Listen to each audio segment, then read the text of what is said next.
Hello friends and welcome back to my channel Suraj EVSE. Let's drive electric. This is the channel in which we discuss electric vehicle charging stations and other interesting things. So in this video today I'm going to explain you how to maintain your battery on your electric vehicle and how to charge or how much to charge your battery on a regular basis. Many users, EV users ask me ki, should we charge the battery to 100% every time, or should we charge it to 50%, 60%, 80%. The manuals in the electric vehicles suggest you to charge your battery 100% every time, but what I think, I'm not a Mahaguru in electric vehicle batteries, but as per my knowledge and as far as I have studied electric vehicle batteries or lithium ion batteries for that matter, is that you should charge your batteries maximum to 90% every time, and once in 4 to 5 charges you can charge the battery to 100% just to stabilize the battery and do the cell balancing which it requires. So let me tell you other details, do's and don'ts about your EV battery. So first of all, minimize exposure to high temperatures in storage and use. Abhi,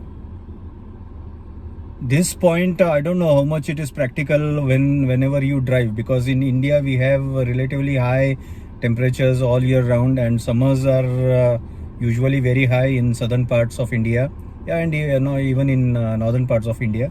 So the manufacturers have taken care to have a liquid cooling system for your battery and motor.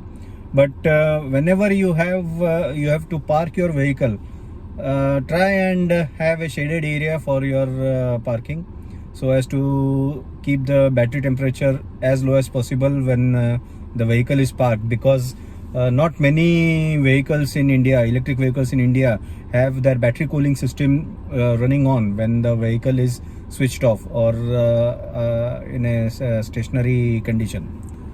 So next point is minimize exposure to low temperatures. Low temperature, it's not of a much concern to Indian subcontinent, apart from a few places in northern India like Jammu Kashmir, Himachal Pradesh, Uttarakhand and other Himalayan states, where the temperature might get very low, but it's not of that low to cause a harm to the battery. So the next point is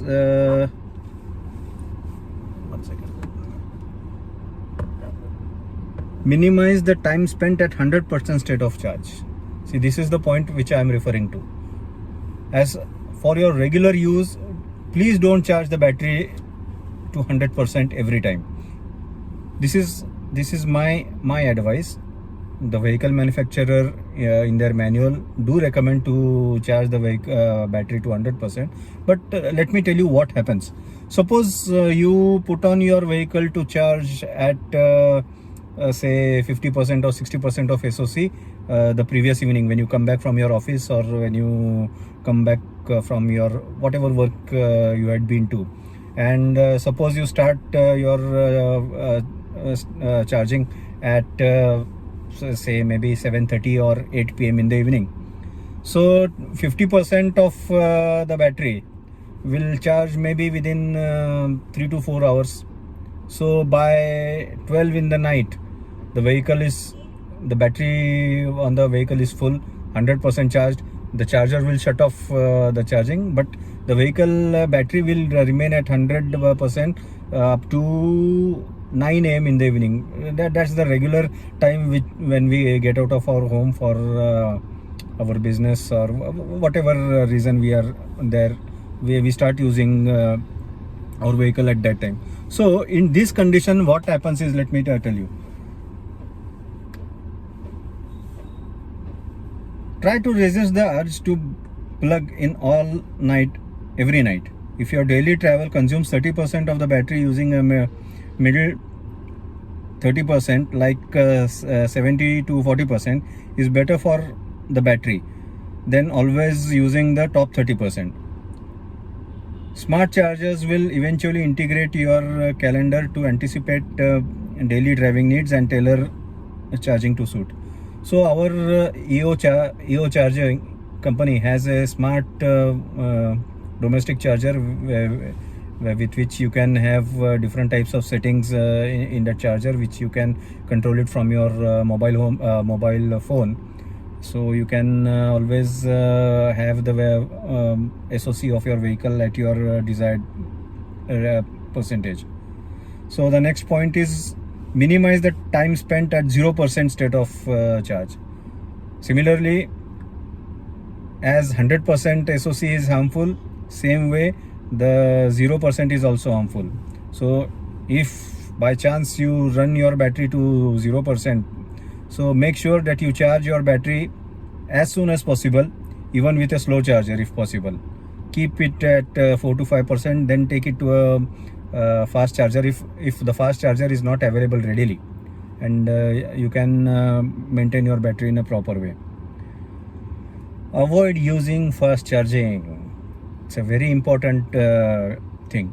Many EV users think battery charging is equivalent to fast charging.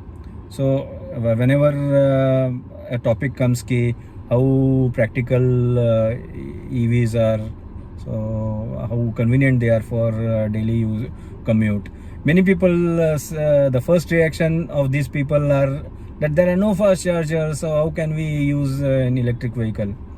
It's not that thing.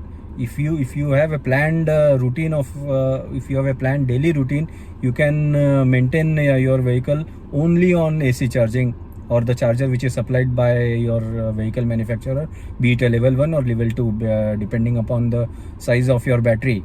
The vehicle manufacturer will give you a charger. So the Tata Nexon has a Tata level 1 charger, and Hyundai and MG has level 2 chargers along with the level 1 charger. So as far as possible, do charge your battery on AC charging, and you can use your DC chargers only during emergencies or whenever you do some long distance driving, and in between you have to charge your battery to get to your desired destination. So that time only it's better to charge your EV on a DC charger.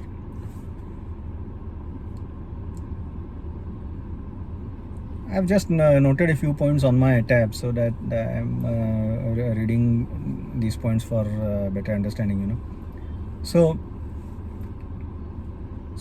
we were discussing about the batteries. Now let's see a few things in detail.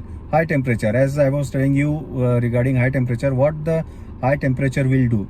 The high temperature can degrade the materials that bind the carbon or metal oxide materials to the electrodes, melt the separator, cause cathode metals to dissolve, and cause oxygen loss from cathodes, metal oxide and other, cause the electrolyte to decompose, which leads to early degradation of your battery. The low temperature. Low temperature primarily slows the rate at which ions diffuse through the separator. High state of charge. What happens if you charge your battery to 100% on a regular basis, or the 100% SOC remains in that 100% stage for a long time? This can corrode the aluminum current collector in the cathode, decompose the binder material, dissolve the layers, cause gases to form, increasing internal mechanical stress, and can decompose the electrolyte. And this stress, which the mechanical stress which comes on the layers, can be very dangerous. It can damage your battery very fast. So again I'm telling you, if you have a regular routine, you know the regular distance which you travel daily, and if you can maintain your battery below 100%, it will give very long life on your on the battery of your EV. So avoid charging it to 100%.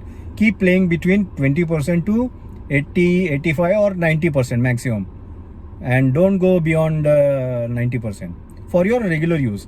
Suppose tomorrow you have to go for a long drive somewhere, you charge it to 100%, doesn't matter. Also in between you have to charge it to 100%, doesn't matter, because we have to use the vehicle that time. But on your daily routine, never take it to 100%. Keep playing between 20% to 80%. Now the low state of charge. This can corrode the copper current collector in anode and dissolve transition metals. High charging current, the DC charger. This can slow the ion diffusion and can amplify the volume changes and mechanical stresses these cause during high charging. So again, as I told you, the stress on the binding materials, which is very harmful for the health of the battery. So avoid DC charging as far as possible. In case of emergency or whenever you are traveling, just go to the DC charger. It is made for that purpose. Charge your vehicle, but if possible, charge on the DC charger only the amount of charge you need. Suppose your EV can go about 8 kilometers on a on one kWh, or the electrical unit which we say.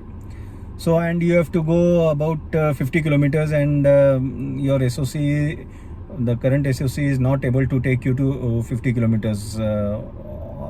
So that time you can charge maximum of 10 kWh or 10 units and can go to the destination, have your AC charger connected to the car and charge it fully. So as far as possible, avoid DC charging, and if you require DC charging, use as low as possible.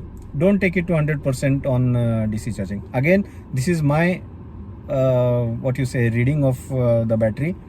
The vehicle manufacturer knows much better, and they have highly qualified people who design these batteries and can advise you on the maintenance of the batteries.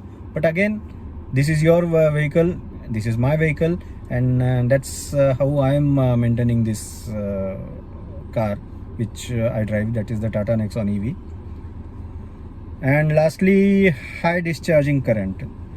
This amplifies the volume changes and mechanical stresses they cause during discharge. So the stress on the internal walls of the separators in the battery, they are to be maintained properly. So this is the short list of things which I think will be more helpful to you in maintaining your battery for a long life of the battery in your EV. And thank you once again for watching my video. And friends, remember, whenever you drive your car, keep in mind to belt, and let's drive electric. Thank you.